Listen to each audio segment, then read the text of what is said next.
नमस्कार, आप देख रहे हैं वॉइस ऑफ साइलेंस। मैं हूं आपके साथ ऋचा चन्ना। कश्मीरी पंडितों की अगर बात करें तो ये एक ऐसी कम्युनिटी है जो पिछले कई सालों से अब कहें तो बदतर हालात में है। और उसकी वजह भी सब जानते हैं क्योंकि अब 90 के दशक से वो लोग पलायन कर चुके हैं कश्मीर घाटी से और जम्मू में रह रहे हैं। बहुत सारे मुद्दे हैं, किस किस मुद्दे पर बात करें, लेकिन फिर भी अगर मुद्दों पर बात ना भी करें तो कैसे रहेगा। इसीलिए जरूरत है इन मुद्दों को उठाना, समाधान निकले या ना निकले वो बात की बात होती है, लेकिन मुद्दों को उठाना हमारा अधिकार भी है। और हमारी जो टीम है, हमारा जो चैनल है, लगातार कश्मीरी पंडित जो विस्थापित है उनके जितने भी मुद्दे हैं, जो समस्याएं हैं, उनको उठाता चला आ रहा है।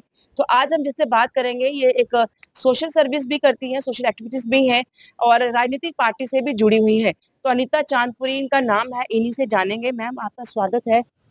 मैम, कश्मीरी पंडितों की अगर बात करें तो आप राजनीतिक पार्टियों से भी जुड़ी हुई हैं, आप सोशल एक्टिविस्ट भी हैं, लेकिन कश्मीरी पंडित जो एक कम्युनिटी है, जो उनके हालात हैं, किस तरह से देखते हैं आप उनको? फिलहाल आप जब से आप ये काम कर रही हैं। देखिए, सबसे पहले तो आपके चैनल का धन्यवाद कि आज आपने बहुत ही अहम मुद्दा उठाया कश्मीरी पंडितों को लेके, क्योंकि आ, बहुत सारे विषय हैं, बहुत सारे मुद्दे हैं, बहुत सारी समस्याएं हैं जो 35 साल से कश्मीरी पंडित समाज बेचारा झेल रहा है, उन पे आवाज उठा रहा है, उन मुद्दों को सामने ला रहा है। कहीं ना कहीं आज भी उनके जो मुद्दे हैं वो अनसुनी और कोई सुनने वाला आज भी नहीं है। वो सारे हमारे 35 साल जो हो गया, में एक अरसा हो गया अपने घरों से दूर, अपने वतन से दूर, अपने मतलब जलाई वतनी जो है, 35 साल से जो है हम जलाई वतनी की जिंदगी जी रहे हैं। सुनवाई आज तक नहीं हो रही है। वापसी की बात हर कोई सरकार करती है, हर कोई गवर्नमेंट वापसी की बात करती है, लेकिन उस वापसी को लेके आज तक कोई रोड मैप नहीं दिखाया जा रहा है कि किस किस रोड मैप के तहत हमें वापस लेके जा रहे हैं। उनके पास कोई पॉलिसी नहीं है उस तरीके की कि हम वापस जाएं। बहुत सारी समस्याओं से हमारे कश्मीरी जो समाज है वो जूझ रहा है, वो कठिनाइयों का सामना कर रहा है, लेकिन मुझे नहीं लगता कि कोई हमारी बात को आगे सुनने वाला है। मैम, इतने सारे प्लेटफॉर्म्स हैं जहाँ पे कश्मीरी पंडितों की आवाज उठती है। कहाँ वजह लगती है आपको कि क्यों उनकी आवाज जो है, जो समस्याएं हैं, चाहे क्वार्टर्स में यहाँ रह रहे हैं, हमने देखा कि बहुत सारे इश्यूज हैं यहाँ क्वार्टर्स में भी रहने वाले। जॉब की बात है, रिलीफ की बात है, बड़े सारे मुद्दे हैं जो हम कई सालों से सुनते आ रहे हैं और आज भी वो मुद्दे जो हैं आज भी उठ रहे हैं। तो कहाँ आपको चूक लगती है? देखिए, जहाँ तक आपने जॉब की बात की, जॉब तो वही है जो पिछली सरकार में लगे थे, उसके बाद तो कोई जॉब नहीं आई, जॉब पैकेज नहीं आया। और उसमें से भी आप देख रहे हैं, अभी हमारे हाल ही में बेचारे एक भाई शहीद हुए, जेई, उसको वो भी आपके चैनल के माध्यम से श्रद्धांजलि देते हैं। और उसके बाद जो 2014 से हमें बहुत उम्मीद थी कि हमारी सरकार आएगी, हमें और कुछ पैकेजेस मिलेंगे, हमें और राहत मिलेगी, लेकिन आप सबको पता है कि कोई राहत तो उसके मतलब जरिए हमें नहीं मिली। और जहां तक आप जबकि क्वार्टर्स की बात करते हैं, क्वार्टर्स की हालत तो आप सबको पता है, बहुत ही खस्ता हालत में है आज। किसी का पानी टपक रहा है, किसी की छत टूट रही है, और सबसे बड़ा विषय जो है वहां पे, आपको शायद अंदाजा भी नहीं होगा, वहां जो पानी है उससे उनको मल्टीपल डिजीजेस हो रही हैं, बहुत सारी प्रॉब्लम। क्योंकि मैंने 2017 में उस पानी का खुद टेस्ट करवाया था, लैब टेस्ट करवाया था। आप ही के चैनल, कोई चैनल वहां पे मेरे साथ गई थी, उन्होंने मतलब वहां पे डोर टू डोर जाके देखा था कि पानी की कितनी समस्या है, और उस पानी से उनको वहां पे लिवर प्रॉब्लम्स हो रही है, वहां पे किडनी प्रॉब्लम हो रही है, और बहुत सारी प्रॉब्लम जो है वहां पे हो रही। उस टाइम से हम सरकार को गुहार लगा रहे हैं कि कम से कम इनको इंसानियत के नाते साफ पानी पीने का हक तो है, हर एक इंसान को साफ पानी मिलना चाहिए।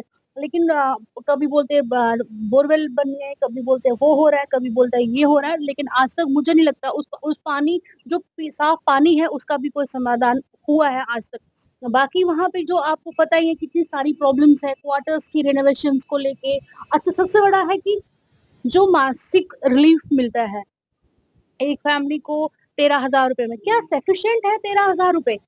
अगर मैं आप ही को पूछूंगी, क्या आप 13,000 रुपए में आप 5 लोग या 4 लोग फैमिली चला पाएंगे? क्या आपकी मतलब आजकल तो हर कोई घर में जो है बीमारियां हैं, दवाइयां हैं, बच्चों की फीस है, राशन है, सब कुछ है।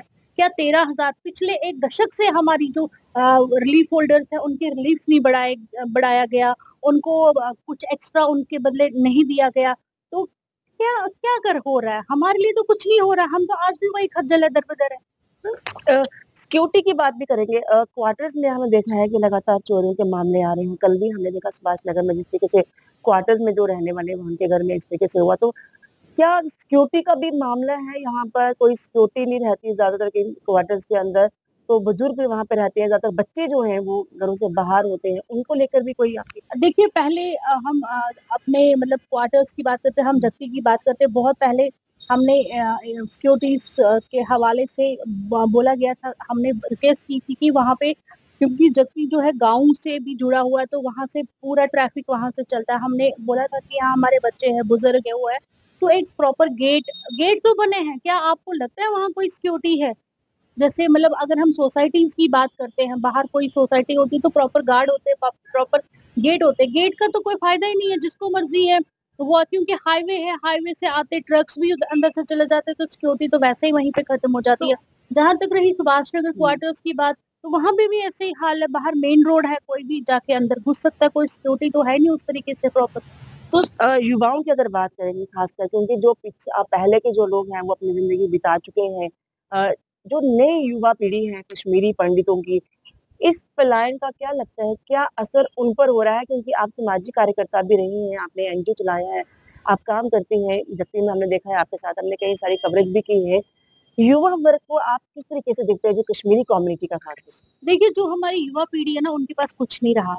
अब मतलब मेरी जनरेशन से लेके, मतलब मेरी जनरेशन, जब हम कश्मीर से निकले थे तो मैं महज 10 साल की थी, और हमने क्या देखा, हमने यहाँ देखा, हम एक कमरे में रहे या क्वार्टर में रहे, हमारी लाइफ तो वहीं से मतलब वर्क शुरू हो गई थी।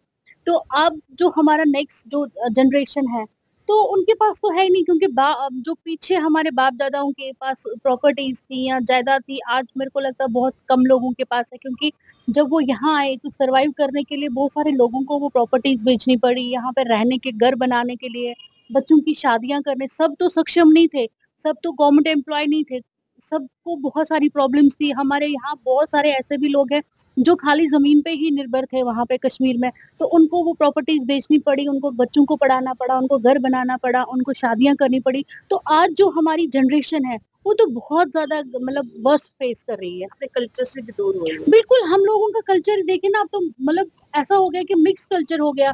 कहीं पे हमारा बच्चा बाहर बिहार में शादी कर रहा है, कहीं एमपी में शादी कर रहा है, कहीं पे यूपी में शादी कर रहा है, क्योंकि वो सिस्टम ही नहीं रहा। कश्मीरी कल्चर धीरे धीरे जो है, आने वाले 10 साल में बहुत, मेरे को लगता है कि अगर ऐसे ही हालात रहे, अगर हम अपने रूट्स के साथ वापस नहीं कनेक्ट हुए, अगर हम अपने घर वापस नहीं जाए, तो आने वाले टाइम महज 10 साल लगेंगे और कश्मीरी जो कल्चर है वो बिल्कुल खत्म हो जाएगा। मैं एक आखिरी सवाल है, रिलोकेटेशन का मुद्दा तो है ही है, लेकिन कश्मीरी कम्युनिटी को अगर सरवाइव करना है तो आपके हिसाब से क्या सबसे बड़ा पहले जो है वो कदम सरकार को लेना चाहिए? देखिए अगर सरकार वाकई में कश्मीरी कम्युनिटी को लेके सीरियस है, तो सबसे पहले तो उनको, कश्मीरी कम्युनिटी है जो घर जाना चाहते हैं, जो अपने वतन जाना चाहते हैं, कश्मीर में जाना चाहते हैं, उनके लिए कोई पॉलिसी लेनी चाहिए। और सबसे बड़ी बात है, वो जो गवर्नमेंट को बात करनी है, वो एक कॉमन कश्मीरी पंडित से बात करे, ना कि चुनिंदे जो आपको अपने आप को लीडर्स बोलते हैं कश्मीरी कम्युनिटी से, उनसे नहीं। एक कॉमन पर्सन से बात करना चाहिए सरकार को कि क्या तुम जाना चाहते हो, क्या आप जाना चाहते हो,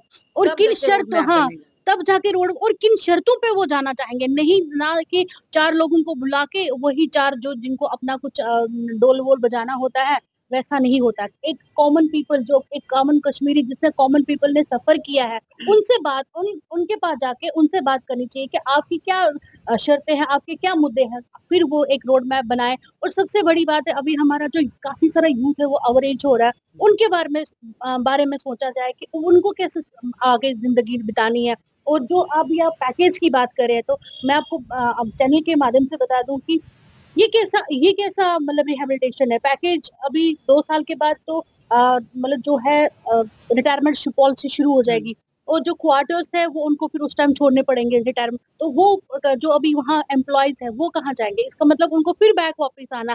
तो इसके बारे में क्या सोचा है, और उनके पास परमानेंट पॉलिसी हाँ, बनाई जाए। कोई परमानेंट पॉलिसी बनाई जाए, इस तरीके से फिर वो हमारे कम्युनिटी के लिए एक मतलब फेवर होगा, अगर वो कोई परमानेंट पॉलिसी बनाए। लेकिन इसमें एक सवाल है कि जो नई जनरेशन है, क्या वो जो कभी कश्मीर नहीं गए या यहाँ जॉब करते हैं, यहाँ उनका फ्रेंड सर्कल है, पढ़ाई करते हैं, क्या वो वाकई में दिमागी तौर पर इतने प्रिपेयर हैं कि वो कश्मीर घाटी जाना चाहेंगे? देखिए, मैंने फिर आपको बोला कि मैं गवर्नमेंट को उन लोगों से बात करनी चाहिए जो वाक़ई में विलिंग है जाने के लिए। अगर हम मतलब जो नए बच्चे जो यहाँ पे पैदा हुए हैं या यहाँ पे पढ़ रहे हैं, मेबी उनके दिल में 10 शंकाएँ हैं कि कश्मीर सेफ नहीं है, कश्मीर में हम लोग सेफ नहीं है, कश्मीर में मतलब न्यूज़ वो बेचारे तो उनको तो पता भी नहीं कि क्या हुआ। लेकिन कहीं न कहीं सरकार को तो ऐसा कुछ एटमॉस्फेयर वहाँ कश्मीरी पंडितों के लिए क्रिएट करना पड़ेगा ना, कि ताकि हमारा जो युवा पीढ़ी है वो भी अपने रूट से कनेक्ट होने के लिए तैयार हो जाए। तो ये अनीता चांदपुरी हैं और आपने सुन लिया कि कश्मीरी पंडितों की जो 35 साल से समस्याएं हैं, अगर उनको कहीं ना कहीं हल करना है तो जाहिर सी बात है युवा पीढ़ी पीढ़ी के साथ कनेक्ट होना पड़ेगा और उन्हें पूछना पड़ेगा। और एक जो सामान्य लोग हैं कश्मीरी पंडित जो वाकई में ही माइग्रेट हुए हैं, यहाँ रह रहे हैं, उनसे पूछना पड़ेगा कि वो कैसे रिहेबिलिटेट होना चाहते हैं, तब जाके रोड मैप जो है वो तैयार हो सकता है। और खासकर अगर हम ऐसा करेंगे, युवा पीढ़ी को ये समझाएंगे कि उनके रूट कहाँ पर है, वो वहां पर जाएं, तब जाके कश्मीरी पंडित जो कल्चर है वो कहीं ना कहीं दोबारा सर्वाइव कर सकते हैं। कैमरामैन नवीन सुनील, सारिका चन्ना, वॉइस ऑफ साइलेंस।